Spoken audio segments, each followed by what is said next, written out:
આજે 26મી જાન્યુઆરી 76મો પ્રજાસત્તાક દિન કાલીબાગ વિસ્તારમાં ડૉક્ટર મનુભાઈ પટેલ ઉદ્યાન કેન્દ્ર ખાતે જ પ્રજાસત્તાક દિવસની ઉજવણી કરવામાં આવી છે। દેશ માટે બલિદાન આપનારા શહીદોને યાદ કરવામાં આવે છે। ધ્વજવંદનનો કાર્યક્રમ કરવામાં આવ્યો, સાથે જ અલગ અલગ કાર્યક્રમમાં અહીંયા જે દેશની લાગણી બતાવનાર દેશભક્તો છે તે ઉપસ્થિત રહ્યા છે।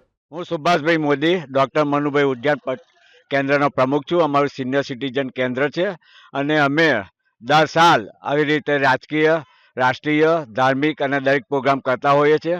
અમારી સભ્ય સંખ્યા લગભગ 485 છે અને અમારે દર વર્ષે આ રીતના બધા પ્રોગ્રામ થતા જ હોય છે। એમાં અમારા સ્થાપક પ્રમુખ મનુભાઈ પટેલનો પણ ખૂબ જ આશીર્વાદ ને એ છે।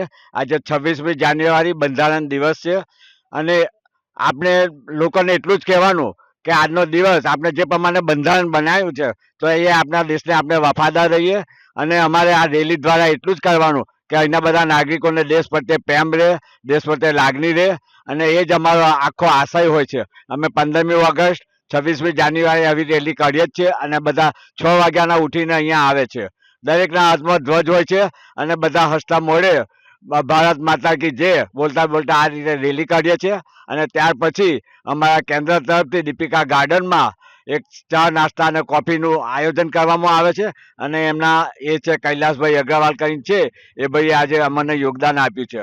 અમારા સભ્યોમાં ઘણો જ ઉત્સાહ છે। તમે જોઈ શકો છો કે સવારથી આવ્યા છે પણ આને એટલું બધું કૂદ્યા છે અને બધાના મોઢા પર એટલું બધું સ્માઇલ છે કે કોઈના ઉપર એ તમને થાક જેવું લાગે જ નહીં, એટલા બધા ઉત્સાહિત હોય છે।